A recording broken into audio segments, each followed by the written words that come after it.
What's up, and welcome back to Development Book Club. Today we are continuing with Restoring Sanctuary, Chapter 6, which is the commitment to emotional intelligence. Today's going to be a quick video. Let's talk about emotional intelligence. Some elements of it include the ability to identify and have words for our feelings. Identify with words, understand them, to manage strong emotions and the expression of them in an appropriate way, to regulate one's own behavior in the presence of these emotions, and to develop empathy for others. One thing the authors bring up is they think about the management training that Starbucks employees go through, where they spend over 50 hours in a classroom and dozens more studying what's going on, versus what happens in a typical nonprofit is that people are promoted, not necessarily trained. What we're looking for here is an emotionally intelligent approach to trauma-informed practice. There's the idea here of emotional dysregulation. Of course, what we already know is that exposure to trauma causes a lack of integration of behavior, emotion, sensation, and or awareness. So emotional intelligence requires each of us to know that what our own emotional triggers are, and to recognize the psychological symptoms that warn us we're about to be emotionally hijacked, so to speak.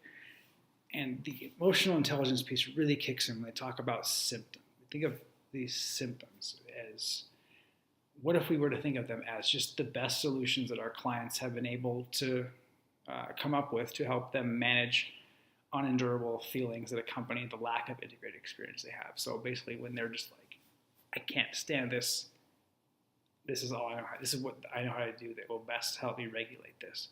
That's what we frequently label as a symptom. And then the idea here is that whatever they're doing, it is, or at least originally was, a useful coping skill that over time, with overuse, became maladaptive, and then a habit, or an unhealthy habit at that. And so we want to think of like crutches as a metaphor.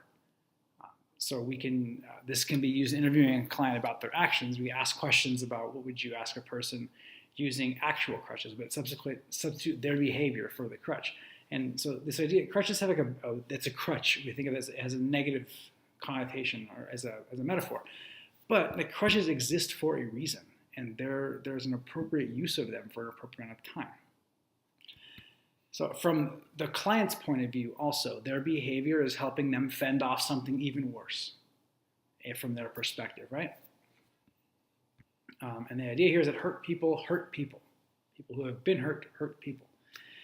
We still want to believe it's an attractive, seductive idea. This idea that we can divide the human race into good guys and bad guys, and personally and politically, if we can just effectively make that decision and lock all the bad people away, separate them, the rest of us will be safe. The rest of us. But it's not that simple. There is no rest of us. It's simply a question of going back to that definition of symptoms, of what are the best ways we know to cope with what is unbearable. Right?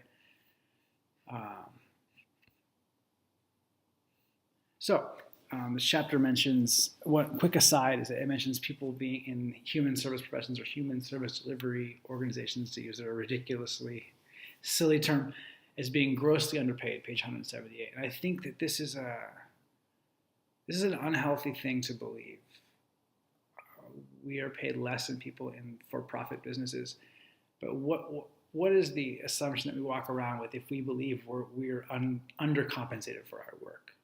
What does that allow us to do or not do as we work and live our lives, if we feel that we're sort of the victim of financial circumstance, that we aren't paid what we're worth? I don't think that's healthy. Let's move on from that. So the idea here is, with emotional intelligence, be curious, be a scientist. So less angry, more curious, the science of experimentation. When faced with a problem, develop a hypothesis and test it. And laughter is a great medicine here. A person's tendency to experience positive emotions and moods is associated with increases in work performance, as measured by things like more positive evaluations, higher income, etc., for people that are working in these environments. So again, think of symptoms or behaviors, bad behaviors, as just the client doing the best that they know how to do with the tools that they have to work through what's an unbearable situation for them inside. And yeah, also remember to think about, from the client's perspective, their symptomatic or negative behavior is fending off something that's even worse for them. And we'll see you next time.